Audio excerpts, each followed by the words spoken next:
we did this summer with our youth program is we did a garden, a community garden. And we started the garden back in April. We began a workshop with Jeff Vance, who is with the Mitchell County Extension Office. And he spoke kind of on how to plant a garden and how to raise a garden. And kind of gave us the beginning of what we needed to do.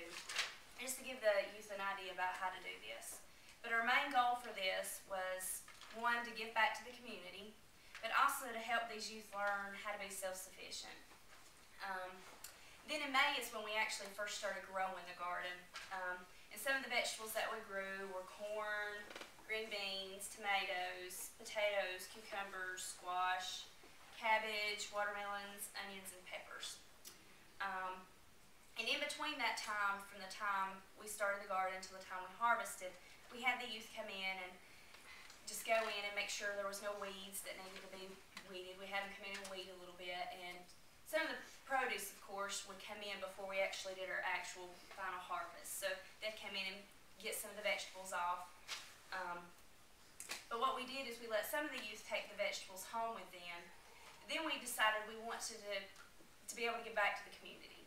So we decided to find an organization that we could donate some of the vegetables to. So we ended up donating to the Northwest Regional Housing Authority. It was Cane Creek Village is the place that we donated to.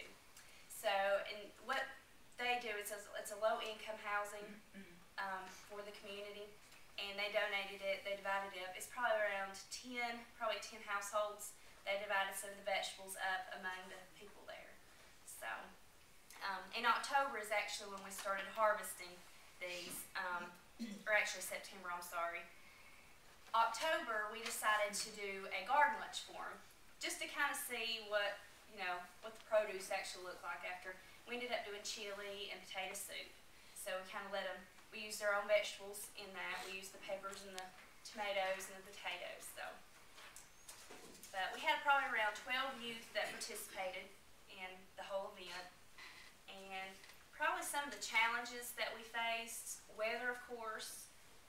It got dry during the summer, so not having enough rain. And of course, wildlife. We had deer that came and ate almost all of our cabbages. So, and our corn didn't do as good. Unfortunately, we couldn't really use a whole lot of the corn. Tomatoes, we have more tomatoes than you could think of. And our potatoes did really well. And our peppers and onions and some other stuff did really well too. So that was probably our biggest challenge right there, was the weather.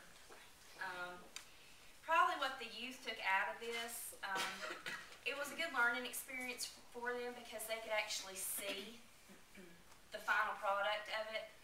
You know, a lot of people get excited when they're watching something grow, and then they actually get to see, something coming out of it, the vegetables and things like that. And actually being able to give back to the community, knowing that was something they could provide to the community. But it also helped them learn how to be self-sufficient.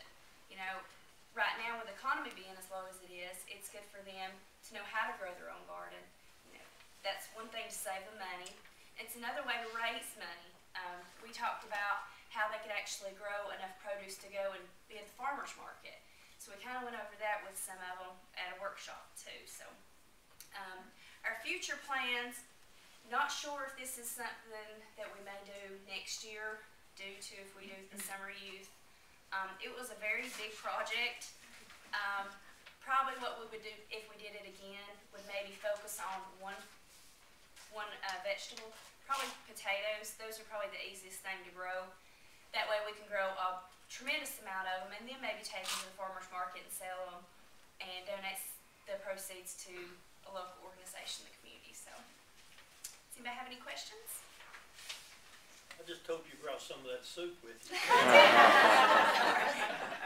We were hoping to get to do a soup kitchen, but we didn't get to do that. So, what was the size of the garden, April? oh my goodness, it was probably, I'm not getting my measurements. Do you know, John? Too big by too long. It was actually, I didn't even tell you where it was located. It was actually behind the Mitchell Job Link. The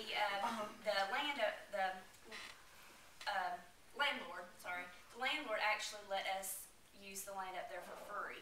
So it was behind the Mitchell Job Lake. It was probably, it wasn't real big, but it wasn't small either because we had quite a bit of vegetables. I'm not sure exactly. It's much bigger than I expected. Yeah, we did a really pretty Good decent size. Yeah. So, anybody have any other questions? Thank you.